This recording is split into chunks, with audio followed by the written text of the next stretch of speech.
Dolqunke sizni bir tanısak, kim bolsiz, qachon, qayerda tug'ilgan, ota-onangiz va o'zingizning kichik vaqtingizdagi aslanlaringizdan azroq so'zlab berasiz. Qanday bir oilada cho'ng bo'lgansiz? Qanday yerda tug'ilgan? Men o'zim vatanning Sharq Turkistonning Aqsu'da tug'ilgan. Ota-onam bir xizmatchi ailesi. Ular Kelpin'den.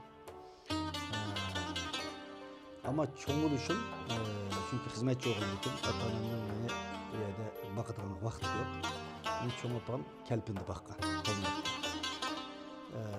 Hem de 3. sınıf gelince ben Kelpin'de okudum.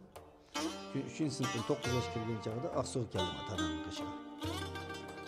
Hem benim digende ata-onam Kelpin'den normal bir hizmetçi ailesi. Ama benim çoğun dadam Mehmet Hacı dep Kelpin'de hele namba bir kişi boptiken. Ama ben